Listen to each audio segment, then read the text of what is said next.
Engage with a community that values your perspective. Follow us on our social media. Visit our website at www.channelafrica.co.za and get ready to share your views on Channel Africa, the African perspective.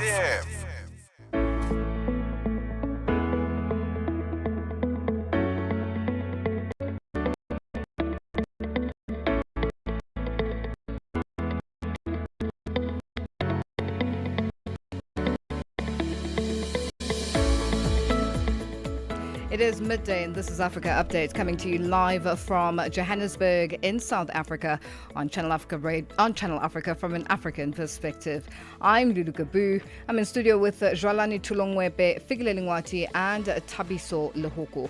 Coming up in this hour, the deputy chair of Chadema arrested outside the court hearing the treason trial of its leader Tundu Lissu. And South Africa's former president ordered to repay millions spent on personal legal fees. But first up, the news with Jwalani Tulongwepe and our sports headlines with Fikile Lingwati. SABC News, the African perspective. Thank you, Lulu. Good day. The Vice President of the International Committee of the Red Cross, Gilles Carbonia, is in Ethiopia this week to speak to the African Union Peace and Security Council and meet regional authorities over the humanitarian crisis on the continent. Carbonia says Africa is grappling with severe humanitarian crises driven by armed conflict, natural disasters and political instability, displacing millions and leading to a lack of access to essential services. He explains the ICRC's work on the continent and the vital role of international humanitarian law in protecting civilians. We are working in Africa in over 50 active armed conflicts, and this is an increase of 45% in the number of armed conflicts over the past 5 years. If you wish, about 40% of active armed conflicts in numbers are in Africa. So we see that there are many crises that tend to be forgotten or neglected by the international community, and for us, Africa is a top priority. In this context, the main message, it is absolutely essential to uphold the norms that are enshrined in international humanitarian law. South Africa's former Police Minister Bheki Cele has kicked off his testimony before Parliament's ad hoc committee looking into concerns around national security. The committee was established following allegations of criminal infiltration, corruption and political interference in the criminal justice system made by the KwaZulu-Natal Police Commissioner Nhlanhla Mkhwanazi. Cele, who was the police minister between February 2018 and June 2024, would have overseen the operations of the Political Killings Task Team during his tenure. The same task team that the minister, who has been placed on special leave, Senzo Mchunu, decided to disband on the 31st of December. Starting the meeting this morning, evidence leader advocate Norman Arendse, senior counsel, thanked Cele for his cooperation. And thank you for your cooperation, that despite, I think, some earlier media report that you weren't prepared to cooperate, we found you to be most cooperative. You confirm that? No, thanks for that. I was a little bit disturbed when the media said I'm not cooperating. Had a big headline that snaps the ad hoc. Yeah. I've never done that. Still in South Africa, Minister of Justice and Constitutional Development Mamoloko Kubai is expected to represent the country at the signing ceremony and high-level conference of the United Nations Convention Against Cybercrime, scheduled to begin on Saturday in Vietnam. The conference will be attended by 80 countries. It takes place during Cyber Security Awareness Month, which aims to raise awareness about cyber threats and promote safe online practices among individuals and organizations. Spokesperson for the Minister of Justice and Constitutional Development, Terence Manasseh. Cybercrime is a growing challenge, not only in South Africa, but globally, and it poses a risk to individuals, businesses, and national security. The increasing use of digital platforms has expanded vulnerability to online fraud, data breaches, and other cyber offenses. All internet users are potential targets of cybercrime, from individuals to government institutions and private companies, due to the widespread use of digital systems and online transactions. The United Nations in South Africa, together with other partners, are today commemorating the United Nations Day 2025. The day is this year marked under the global theme UN80, a legacy of hope, solidarity and action. Celebrated annually on the 24th of October, the United Nations Day commemorates the establishment of the UN in 1945. The day is devoted to promoting global unity, international cooperation, and the organization's work in advancing peace, human rights, and sustainable development. The organization's resident coordinator in South Africa, Nelson Mafa. Born from the ashes of war, the UN was founded on a simple, powerful truth. Humanity is stronger when we stand together in the pursuit of peace, shared prosperity, and human rights. The founding vision, We the Peoples, continues to unite the world for a common purpose. For South Africa, the story is deeply personal. The UN stood as a partner in the struggle against apartheid, committed to safeguarding peace and upholding human rights for all. Today, this promise lives on in every partnership, every policy, and every community where the UN is at work. There have been angry exchanges between Donald Trump and his Colombian counterpart Gustavo Petro after the U.S. struck a vessel in the Pacific off Colombia that is alleged was smuggling drugs. 2 people were killed. Trump called Petro, Colombia's first ever leftist leader, a thug and implied he was a drug trafficker. An outraged President Petro rejected the slanderous accusations and said he would defend himself legally. The Colombian ambassador to the United States is Daniel Garcia Pena. We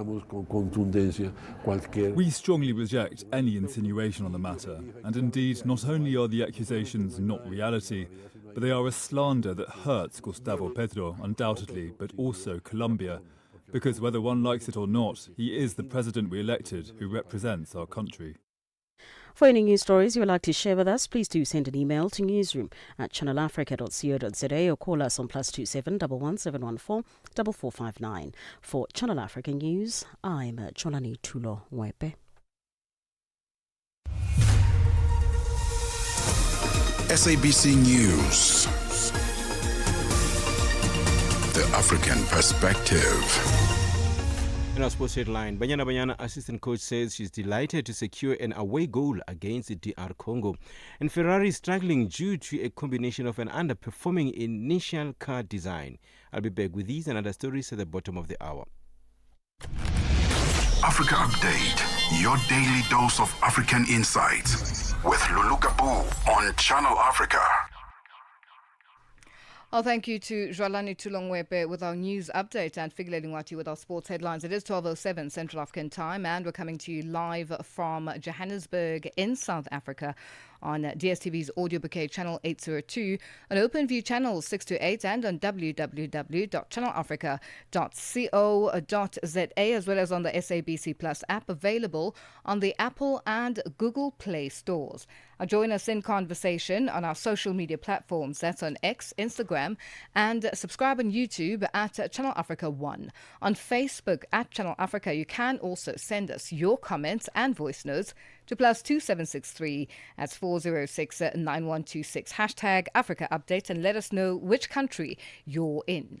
And if you have any stories that you'd like us to highlight or to focus on, send us an email. It is newsroom@channelafrica.co.za or give us a call on +2711 714 4459. Your window to the continent and beyond. Africa Update. Only on Channel Africa. Channel Africa. The African Perspective. Well, today on Hashtag Africa Update, asked with just a week before elections in Tanzania, the deputy chair of opposition party Chadema, John Heche, was arrested outside the court hearing the treason trial of the party leader Tundu Lissu. Now, our question to you today is, what do you make of the arrests of opposition party leaders in African countries, and what steps should be taken to ensure elections are free and fair? Share your thoughts and your views on all our social media platforms. That's on X, Instagram at Channel Africa 1, on Facebook at Channel Africa. You can also send us your comments and voice notes to +2763 at 406-9126. Hashtag Africa Update Us. Africa Update with Lulu Gaboo, 12 to 1 p.m. Central African Time. Now, with the Madlanga Commission underway today, and also the former police minister, Bheki Cele, is testifying at the ad hoc committee in Parliament with regards to, what has come out from the Lieutenant General Police Commissioner of KwaZulu-Natal, Nhlanhla Mkhwanazi, and what has unfolded as well at the Madlanga Commission. So all of these are being covered by the Parliament ad hoc committee. And let's take a listen to what the former police minister, Bheki Cele, had to say. If you disband with immediate, what happens to those cases and all that kind of thing, and the further investigation? Secondly, this team must create stability. Chairperson, through you to this, half of eThekwini councillors are guarded. Those that come from eThekwini would know, are given protection because they fear to be killed. Mostly there would be ANC and IFP. They are still under guard.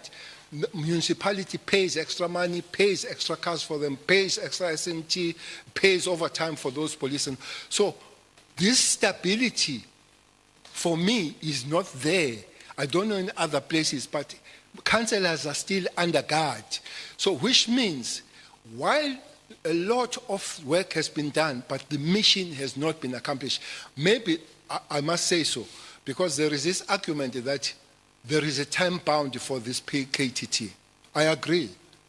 But task teams and operations are based on two things: on timeline and the accomplishment of the mission.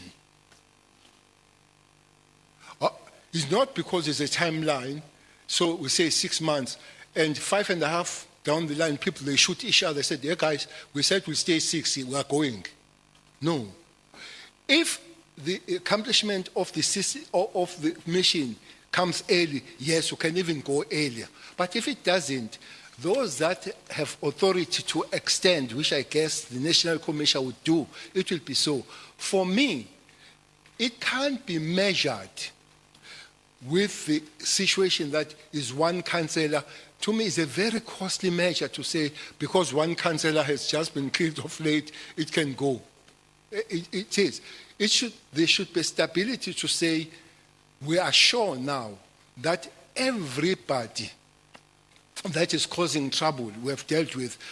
KwaNongoma, there was a time when all councillors of all organizations were sleeping at Richards Bay. When the night falls, they get in a bus or taxi, they go, it's 116 kilometers away.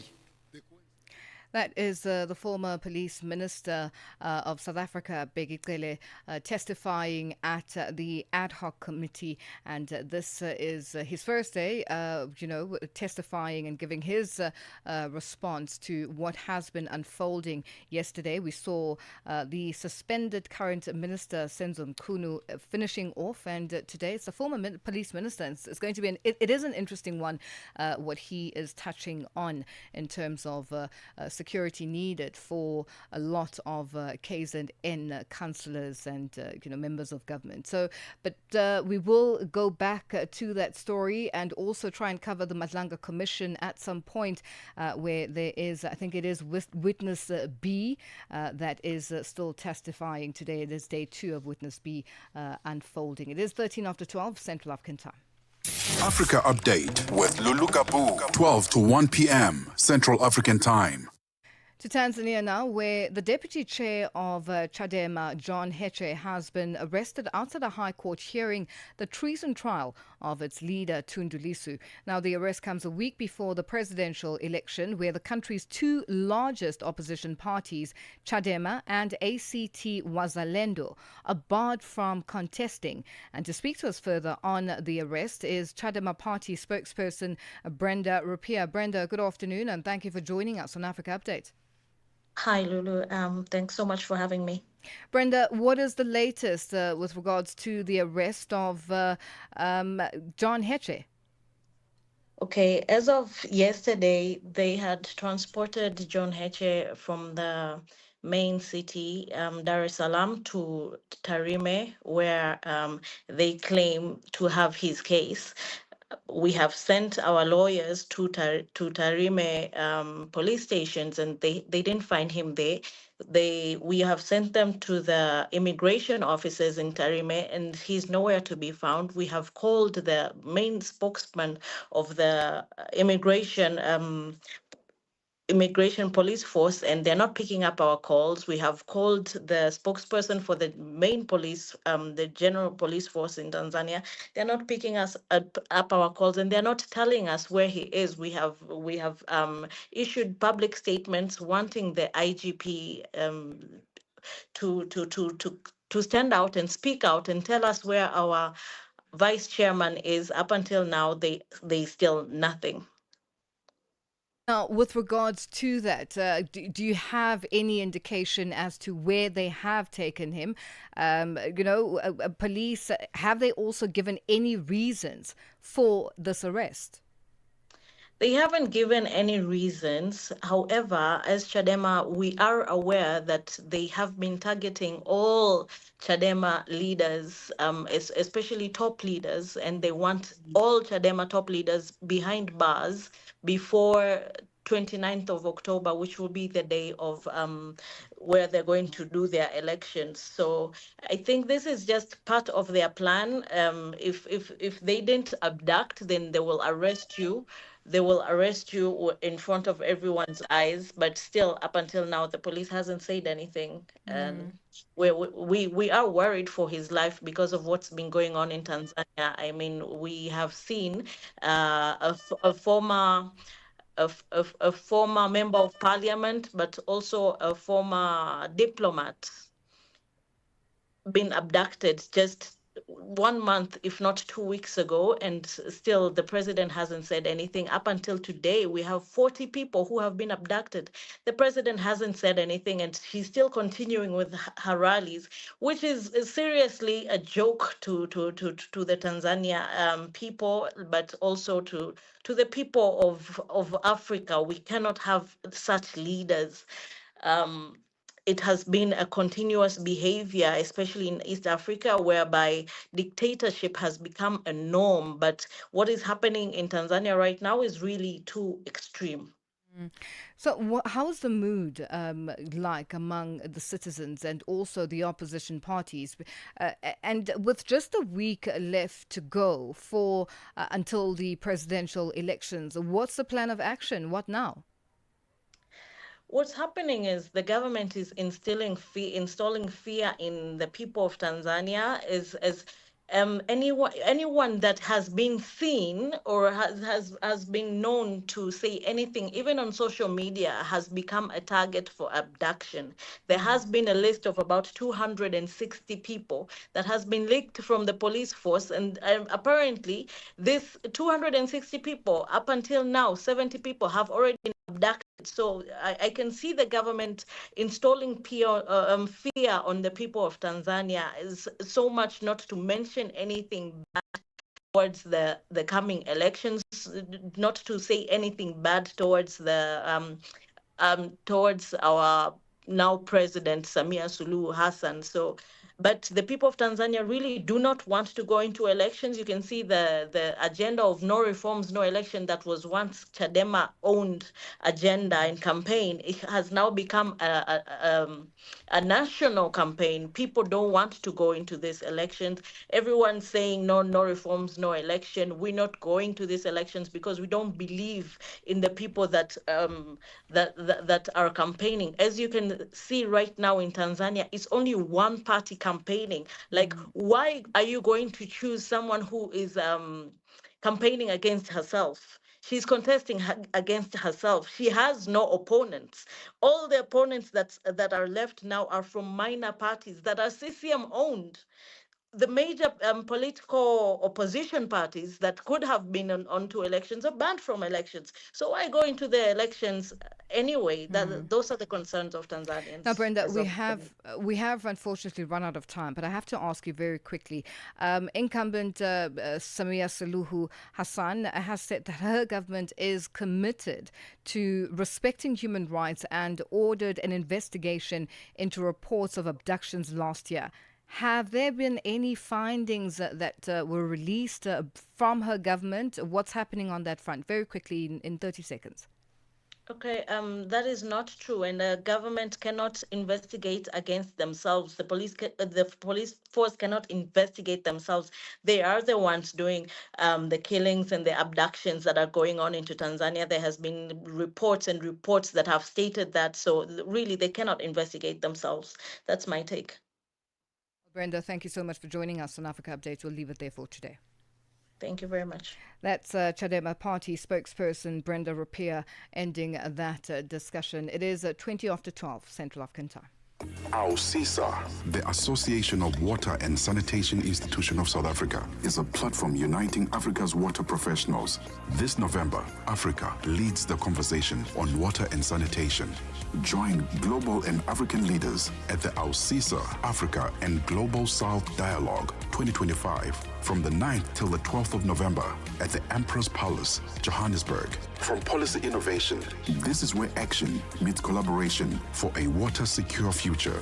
Register today at ausisa-watersan-dialogue.org or follow at AUSISA on social media. AUSISA, working together for sustainable water and sanitation security in Africa. Africa Update with Lulu Gaboo, 12 to 1 p.m. Central African Time. It is 21 after 12 Central African Time, and we're coming to you live from Johannesburg in South Africa. South Africa's former president Jacob Zuma has been ordered to repay millions spent by the state on his personal legal fees related to the arms deal. The Gauteng High Court in Pretoria ruled that Zuma must pay the amount plus 20 years interest within 60 days.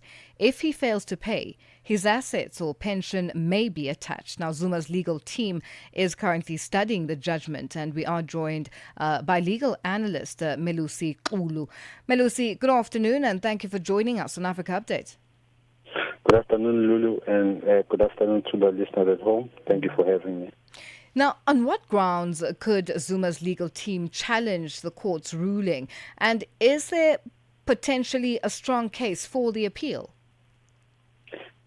If you follow one of their central issues they raise, you can see that they want to raise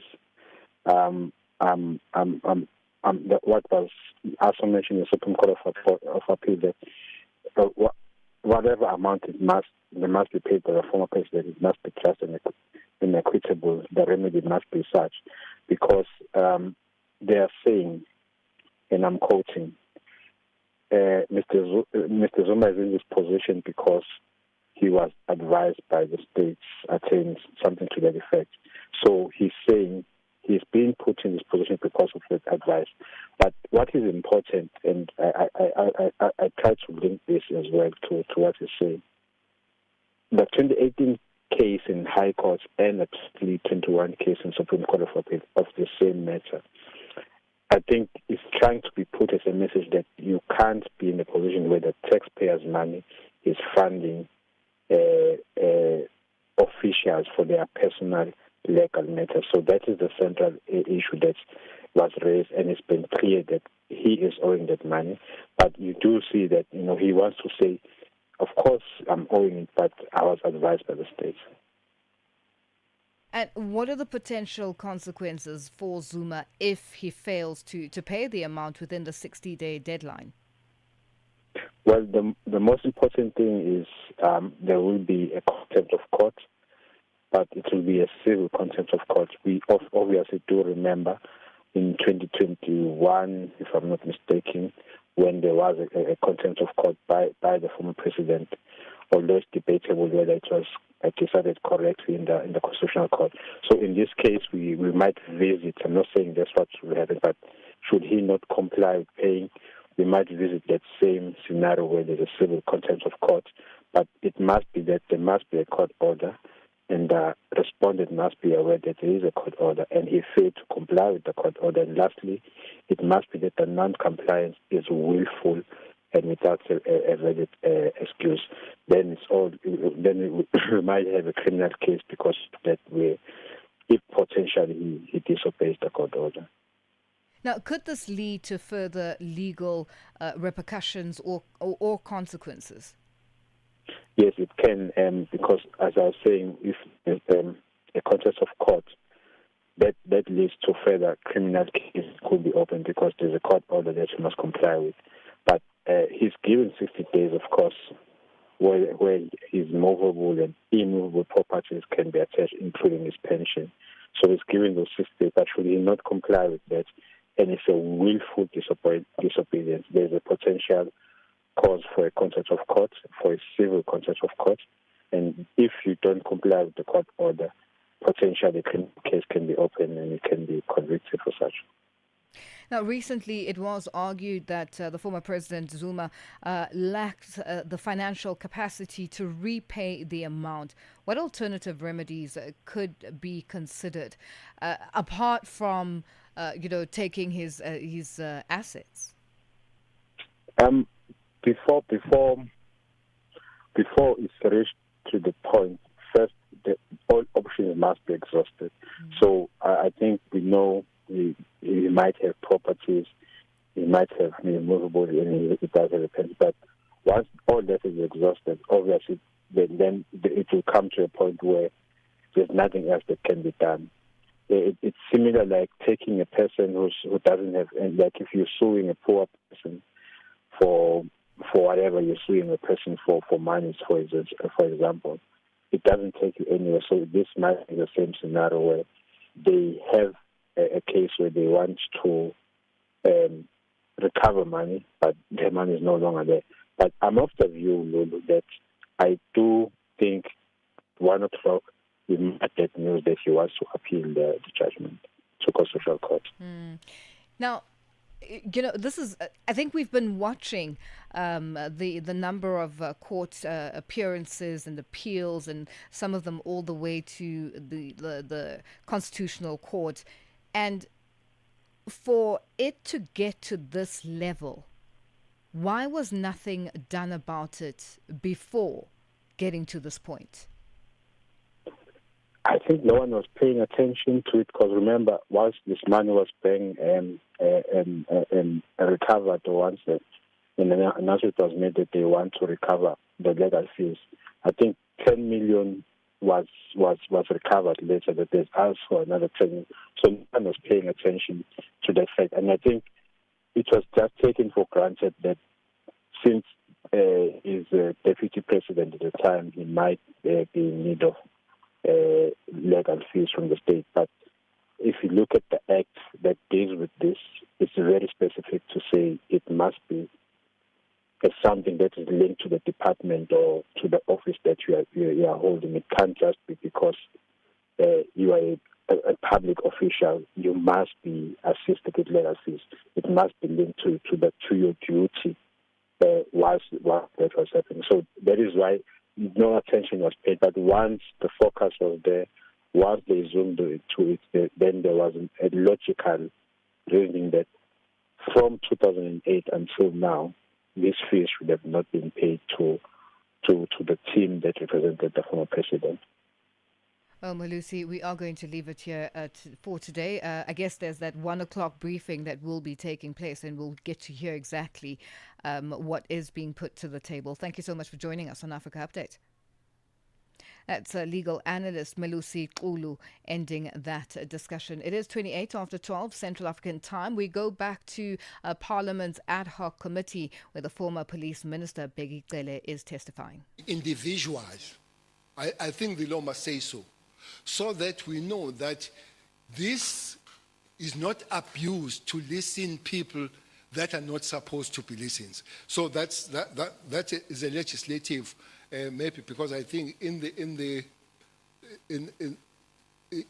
things that is supposed to happen, people will have to look at the legislative matters. The other one before I forget, it's a law of intelligence. Chairperson, that law, I think it rests with justice. It's such cumbersome law. If the Minister of Police wants to, in his or her department, buy the equipment to work on the devices of working for information, he needs to approach the Minister of Justice. The Minister of Justice needs to invite the Minister of State Security and the Minister of Defense. And as they agree, they invite the Minister of Communication. If one minister says no, that can't work. I find it very cumbersome. That's what happened July 21.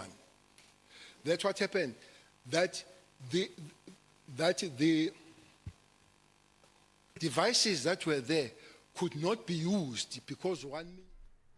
That's the former police minister, Bheki Cele, there, just speaking about the processes of procuring certain, things or decisions to be made. Is the fact that he feels it's a cumbersome process where justice has to be involved and communications has to be involved. And if one of them disagrees, then it's a whole process altogether. That's the former police minister just unpacking his testimony at the Parliament Ad Hoc Committee that is underway in Cape Town. Our news headlines up next with Jolani Tulongwepe. SABC News. Headlines. The African Perspective. Thank you, Lulu. Good afternoon. Making headlines, the Vice President of the International Committee of the Red Cross, Giles Kabonia, is in Ethiopia this week to speak to the African Union Peace and Security Council and meet regional authorities over the humanitarian crisis on the continent. South Africa's former Police Minister Bheki Cele says he was surprised by some of the allegations made by KwaZulu-Natal Police Commissioner Nhlanhla Mkhwanazi in July this year. He made allegations of criminal infiltration, corruption and political interference in the criminal justice system. And finally, there has been some angry exchanges between Donald Trump and his Colombian counterpart Gustavo Petro after the U.S. struck a vessel in the Pacific off Colombia that is alleged was smuggling drugs. I will have details on these and other stories at 1 o'clock.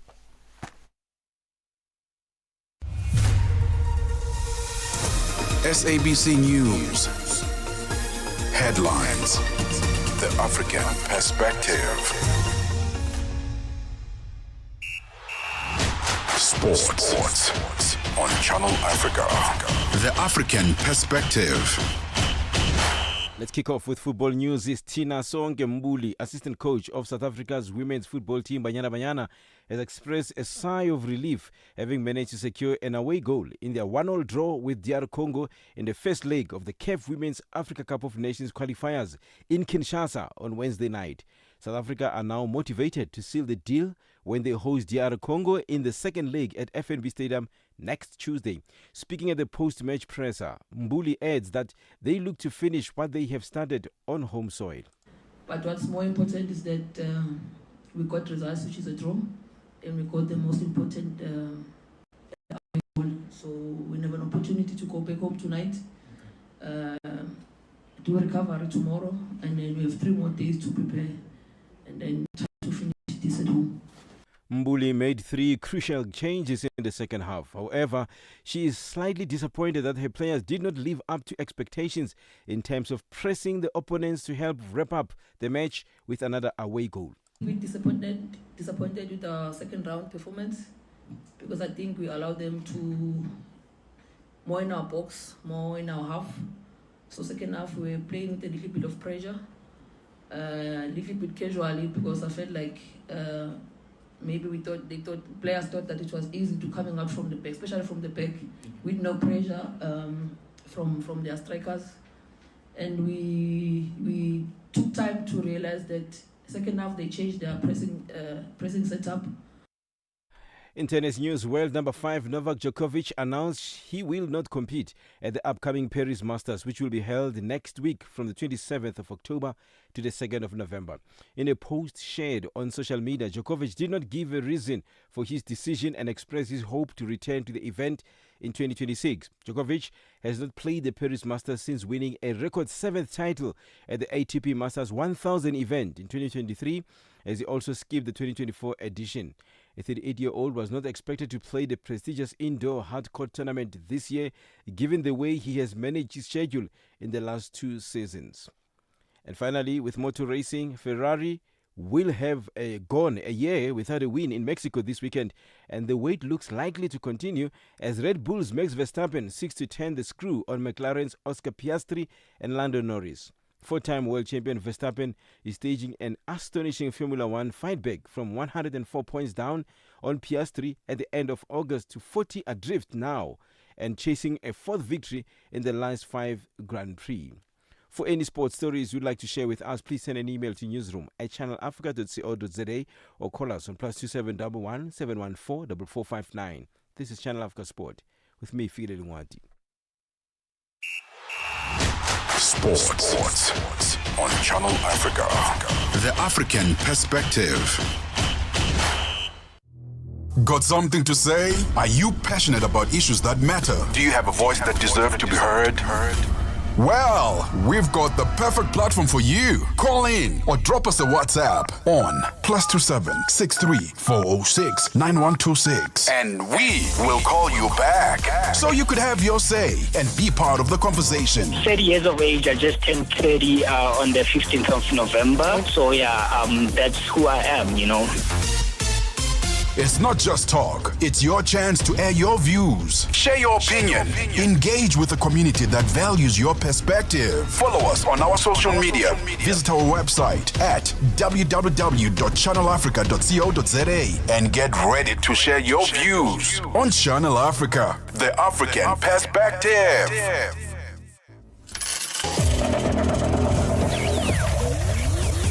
Business news on Channel Africa, the African perspective.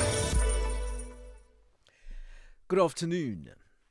The city of Tshwane in South Africa's Gauteng province has denied spending almost $45 million on water tankers in the 2024-2025 financial year.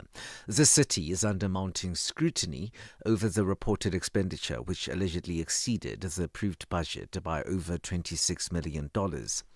The unprecedented rise in spending has triggered public outrage, opposition criticism, and calls for immediate transparency and accountability. The City of Tshwane, MMC for Human Settlements, Aaron Maluleka. The executive mayor will lead her executive in giving an account to the residents of Tshwane around the issue on the 777 million spend. Therefore, there's going to be a breakdown with regard to each cent that was spent and how it was accumulated to this point. But just briefly, there's a difference of over 108 million rands that is going to be explained by the mayor. Therefore, the 777 million is incorrect. University of KwaZulu-Natal economist Dr. Sanele Gumede says that the implementation of black economic empowerment in South Africa is the major problem and not the policy itself. Dr. Gumede was responding to a proposal by the Democratic Alliance Party that BEE be scrapped as it killed jobs, promoted corruption and benefited politically connected individuals. The party had further called for the removal of references to BEE across all the country's legislation. Dr. Gumede says now is the time to begin implementing the BEE policy properly. The segregation became so vast in a way that black people still need to catch up on various skills. And now the rollout of education, free education, and people getting skills, getting bachelor's degree, masters, and so on, it may be a perfect time now to start it now rather than stopping it now. Because any time it started, skills were not really fairly distributed. The South African Reserve Bank Deputy Governor, Rashad Kassim, says efforts to link faster payment systems across borders are proving tougher than initially thought. Kassim was addressing a conference on advancing cross-border payments hosted by the central bank in Pretoria yesterday. He says that the challenge stems from the uneven development of payment systems globally. Recent policy changes because of Know Your Customer and many other anti-money laundering have reclassified low-value electronic fund transfers as cross-border payments to align with global financial standards. While this improves system integrity, it has raised the cost for customers. Uganda is predicting a nearly 15% increase in coffee production for the 2025-2026 season, thanks to higher yields from new plantings.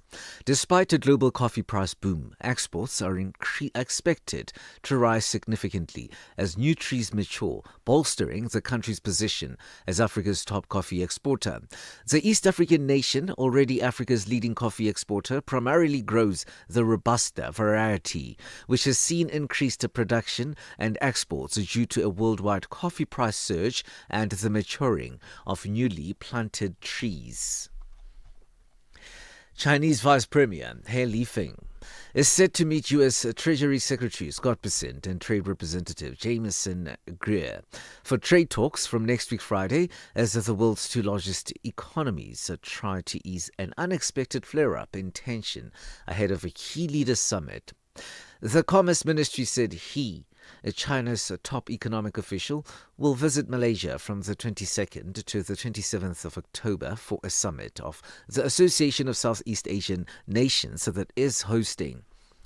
The top U.S. trade official said earlier today that they would also be heading to Malaysia to discuss Beijing's curbs on exports of rare earths with Chinese officials' extension. Now, tension has engulfed U.S.-China trade relations since Beijing dramatically expanded curbs on such exports this month in response to a U.S. hike in the number of firms barred from purchasing American technology. The price of Brent crude oil this morning is at $64.30 a barrel. And looking at the rest of the indicators, $1 in Nigeria is trading at 1,465 naira. In Botswana, it's at 13.25. Kenya, 128 shilling 20, and Zambia 22 kwacha 52. The BRICS countries in Brazil, the dollar there will cost you 5 rubles 39. Russia, 81 rubles 50, India 87 rupees 74, China 71.12, and in South Africa the dollar will cost you 17 rand 41 cents, 74 pence to the British pound and 86 to the euro. For any business stories you would like to share with us, please send us an email to newsroom@channelafrica.co.za or call us on +2711 714 4459. For Channel Africa Business in Johannesburg, I'm Thabisolo Hoko.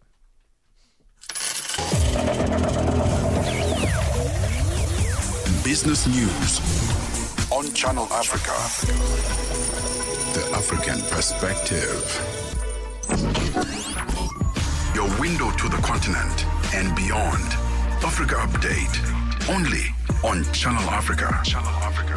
The African perspective.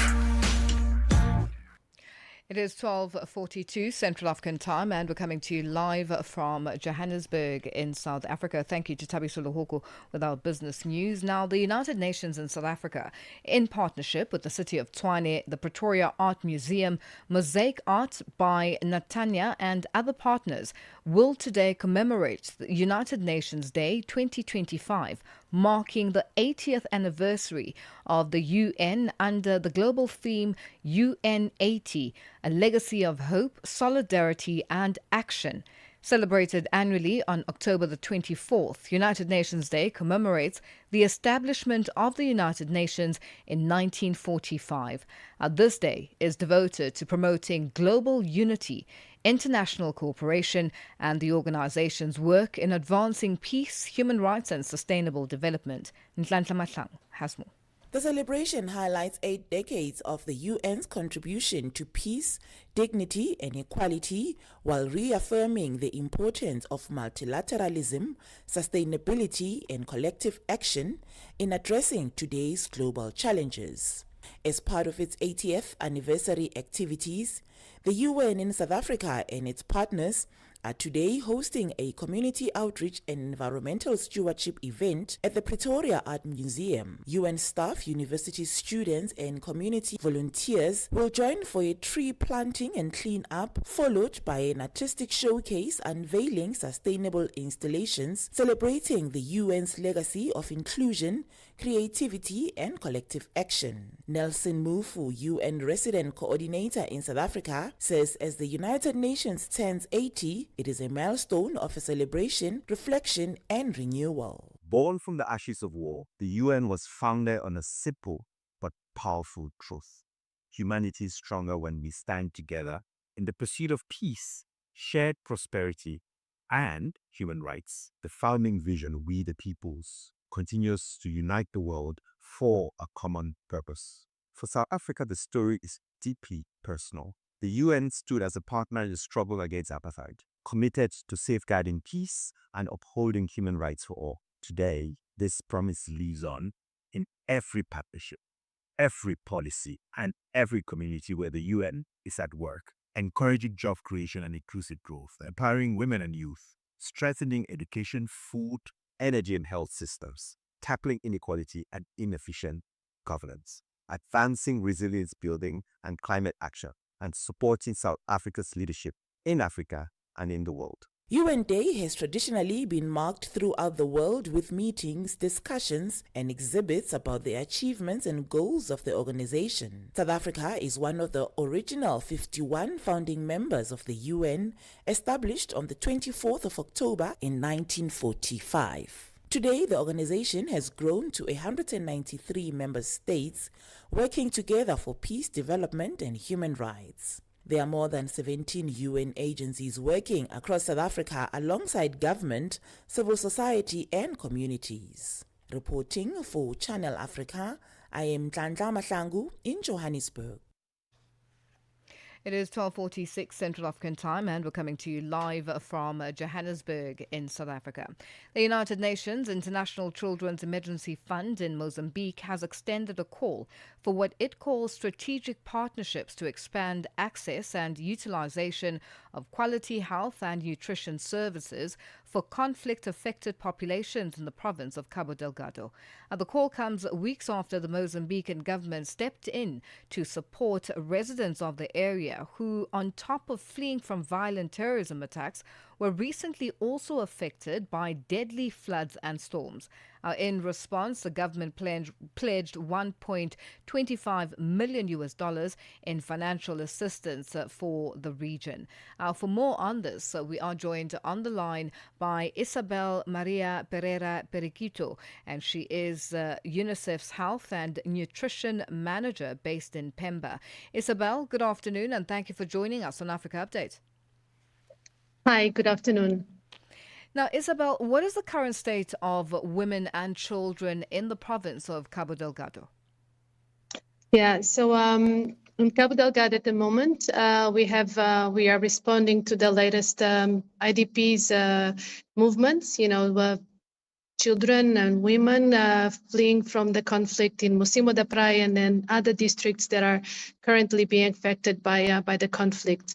The recent attacks have already created a movement of around 90,000 people, half of them being children, and there's been also spillovers to other provinces besides Cabo Delgado. So currently we are mobilizing partners, and we are trying to implement our activities focusing on outreach, because many of these districts, the health facilities, they have closed. So we are able to serve the populations in their communities, in their transit sites, in their resettlement sites, with health and nutrition services. And just take us through how you're currently implementing interventions such as the management of at-risk risk mothers and infants. How will these partnerships impact these? Yeah, so we have different approaches. So for the treatment of acute malnutrition, for example, through these outreach activities, where we have a team of health workers providing an array of services, including the treatment of acute malnutrition. So we are able to screen children at the community, and we are able to screen the pregnant and lactating women for malnutrition, and right away on site we are able to do the treatment. We also have another approach that is for the smaller children, what we call MAMI, so where we target the very small children, so from 0 to 6 months, that we know they are very vulnerable, and many times with conflict and movements, mothers they lose the ability to breastfeed and so on. So we have a special service for those women and girls, that in Mozambique and especially in Cabo Delgado, there's many adolescent mothers too. So we have sessions with them on how to do the screening, how to counsel them, how to follow them on different levels, including also on health aspects, vaccination, and so on. Now, the initiative also aims to improve disaster preparedness by enhancing the capacity of governments, local authorities and communities to respond effectively, obviously with a focus on the vulnerable households. What measures of assistance are currently available to vulnerable communities affected not just by the recent floods, but by the ongoing violence in the province of Cabo Delgado? Yeah, so one of our strategies is to work with government on what we call the community health workers. So we have an extensive number of community health workers. Just in Cabo Delgado, we have around 720 community health workers that they are based in the communities. Yes, they are frontliners. When there's an attack, when there's an event, a natural catastrophe, they are there. So we prepare them, we capacitate them, we give them the supplies. So all of them, they are accompanied by a work kit and a drug kit. So they are able to address the most vulnerable conditions for people, including like diseases that are very severe for some children. So they're able on site to be giving the treatment that it's needed. And will the initiative only focus on the province of Cabo Delgado, or do you have plans to spread it out at a later stage? So no, this is it's a government-led intervention, and it's spread to the country. It's not just focusing on Cabo Delgado. Cabo Delgado has some particularities because that's the region where we have the conflict, and so we are able to give them, more specific packages, and where we have a more concentrated support, especially on assuring, no stockouts of kids and so on. But in general, it's a national-wide approach. Now, Isabel, with your interaction with the community and the women and children who are obviously the most impacted when it comes to a crisis such as what is unfolding in Cabo Delgado, what stories are you getting to hear, and just the experiences of the team that is on the ground in Cabo Delgado? Yeah, thank you.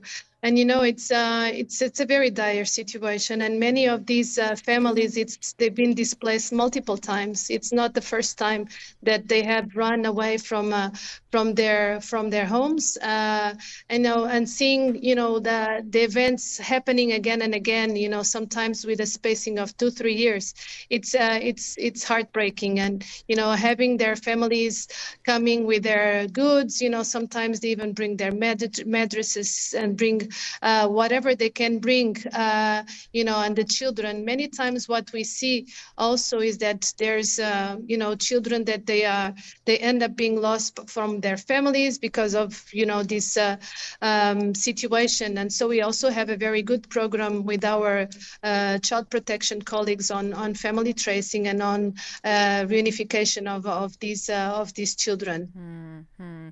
and the women who end up having to sort of bear the brunt, in trying to protect some of these children that they come across, whether it's their own children or not.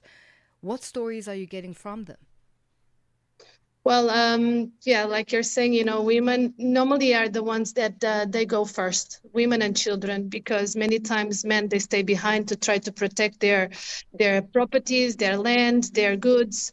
And so, yes, they normally have welcome and try to bring as much as they can children even from other families. And then, it is essential then that we do this family tracing component. And we do have, support for women-led households, for single mothers, and so on. So there's a specific package under the child protection for those women.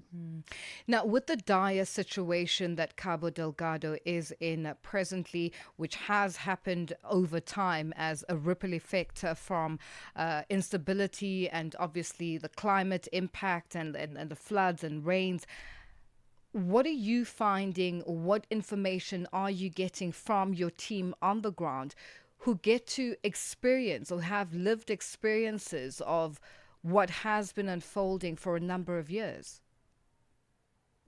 Yes, it's a very good point. And indeed, natural disasters are getting more and more frequent, and we see many times also families losing their homes. And Mozambicans and people in Cabo Delgado, they are extremely resilient. They are able, to lift up. They try with the little resources that they have to build their homes again.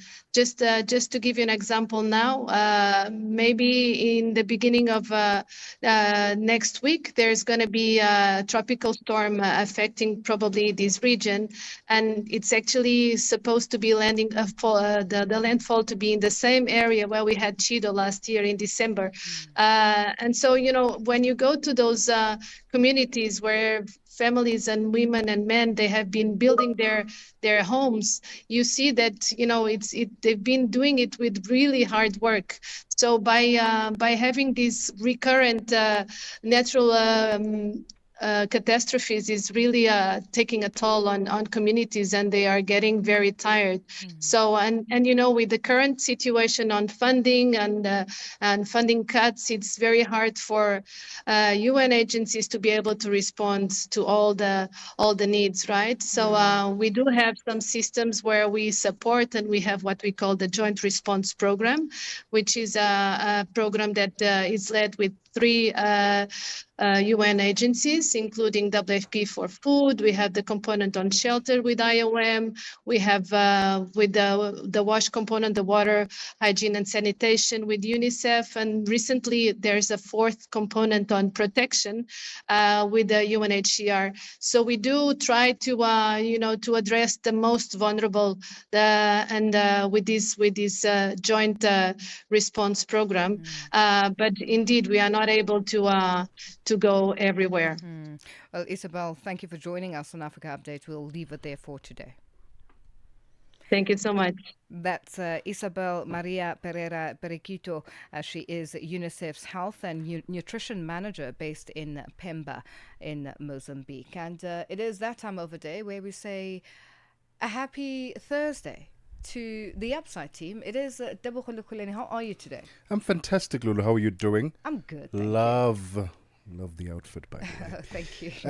Here's what's coming up on the Upside this afternoon. It's about arts, culture, and fashion Thursday this afternoon. But we kickstart our conversations with a psychologist because we want to address that disturbing video that we saw on social media about the grade 10 learner who was being bullied in Milnerton. Yeah, that's yesterday. It wasn't on our lineup, but I had to speak about it because as a parent watching that was traumatic. Yeah. And what's sad is the fact that this is not the first time it's happening at this particular school. And why is it, even old former students from that school were talking about what they experienced and how it was swept under the carpet. So why do we go through such? Where are we losing it? Some analysts are talking about how children now have more rights than parents, but when it comes to discipline, because I can imagine, you can't smack your children anymore. It's you can't. They can walk to the police station and open a case. So there's a lot that's going on. Have we lost it? It's such a tough one, Lulu, because you also have to look at the culture of that particular school and what culture that they have been regurgitating, reinforcing continuously. Because it looks like the way that it was handled, it's such a common thing. It was just caught on camera this time around. But it was caught on camera. The person who recorded it, were they part of the group of perpetrators? Or was it just somebody standing there and watching this whole thing unfold? But it also goes back to the management of the school and the education department in that part of the country, in that 100%. Province. Because if you're not going to do something about it the first time it happens, like now, somebody was saying, why are these children being allowed to write their exams when they have just committed a crime? It is a crime. On camera. 100%. It's a crime. So hopefully we'll get those answers from... So we'll be getting into conversation with psychologists to unpack the psychological impact that this will have then had on this young boy who's also a cancer survivor. He's in remission. So the psychological impact thereof, the impact for the parents, the other kids, and also wanted to understand the psychology of the bullies themselves. At this age, being so desensitized to certain things, what does this mean when you get into adulthood? So key conversation that we'll be having this afternoon, and then we'll be getting into conversation with Sarah Langa later on as a fashion icon as we get into the bulk of our conversations this afternoon. But we'll kickstart with that one because it's very important. All right. The Upside coming up at the top of the hour with Debohole Kuleni and Matseko Musito. From myself, Lulu Gaboo, and the Africa Update team, thank you to our producer, Tracy Boomgard, our technical operator, Catherine Maleka, social media, Sfiso Hlope, and talent, Butelezi. It's been a good one. Continue with us on our socials, and let's do this again tomorrow on Friday. Bye-bye. SABC News.